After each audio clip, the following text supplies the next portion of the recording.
Vhagar, one of the most formidable dragons in Westeros, was named after a deity of old Valyria.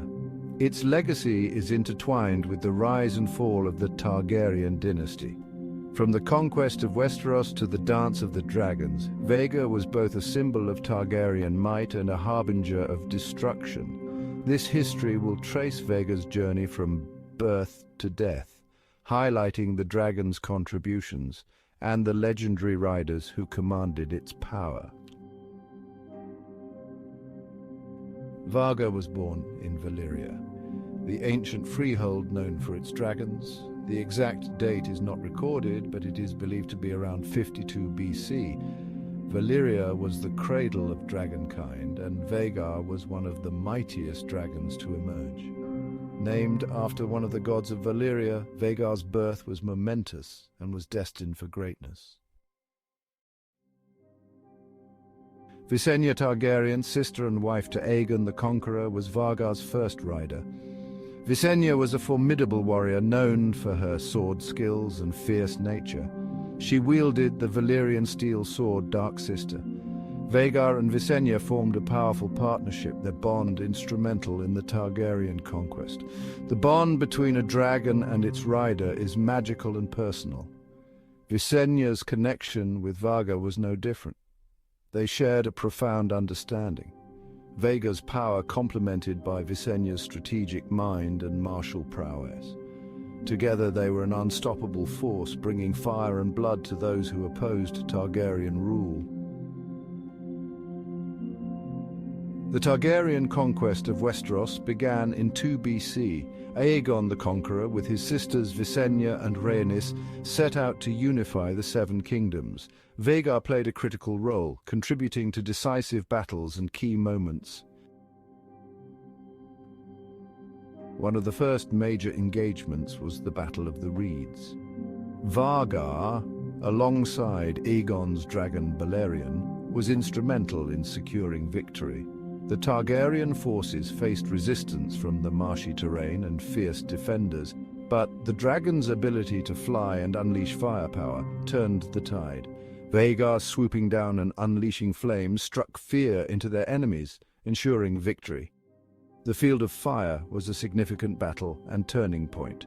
Vhagar, Balerion and Meraxes faced the armies of the Reach and the Rock, commanded by King Mern, the Ninth Gardener, and King Loren Lannister.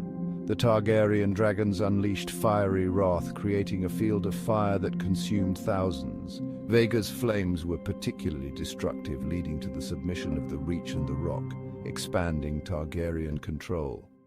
The siege of Harrenhal was another pivotal moment. Harrenhal, the largest castle in Westeros, built by King Harren the Black, had walls thought impregnable but proved no match for dragonfire.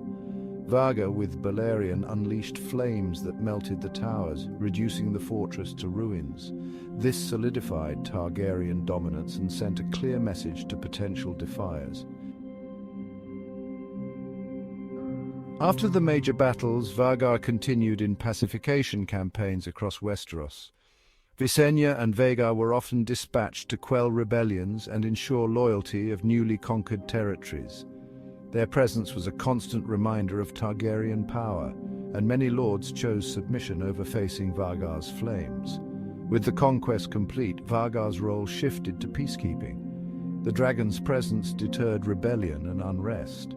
Visenya, known for her harsh governance, used Vhagar to enforce Targaryen rule and maintain order. Their efforts solidified the Targaryen grip on the Seven Kingdoms.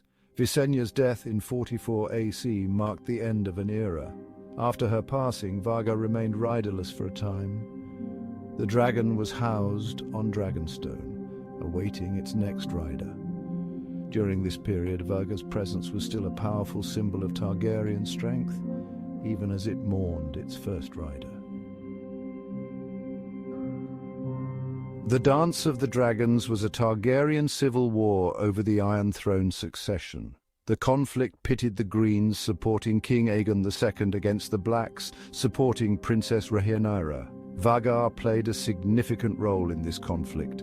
Before the dance, Vhagar was ridden by Prince Balon Targaryen, the father of King Viserys I. After Balon's death, Vhagar remained riderless.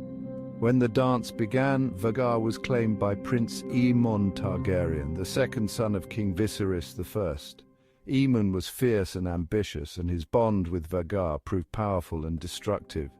The dance officially began in 129 AC with King Viserys I's death and the succession dispute. Aemon and Vhagar were pivotal, participating in key battles and skirmishes. One notable engagement during the dance was the battle at Rook's Rest.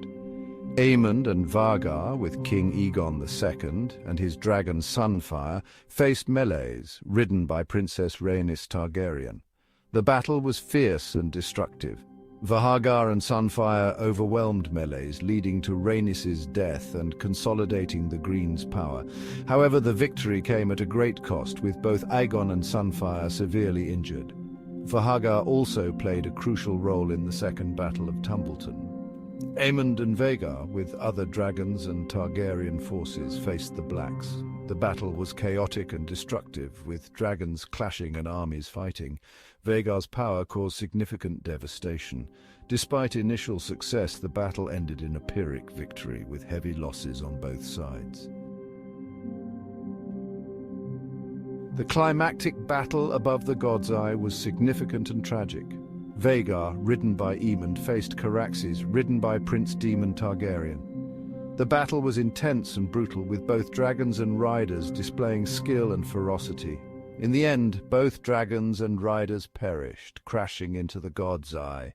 Vhagar's death marked the end of one of the most powerful dragons and symbolized the toll of the civil war. The story of Vhagar is one of power, destruction, and legacy. From birth in Valyria to death in the God's Eye, Vhagar's journey is a testament to the might of dragons and their impact on Westeros. Vhagar's role in the Conquest, the Dance of the Dragons, and other events cemented its place as one of the most legendary dragons. Vhagar's legacy is remembered and revered, a symbol of the Targaryen dynasty's rise and fall.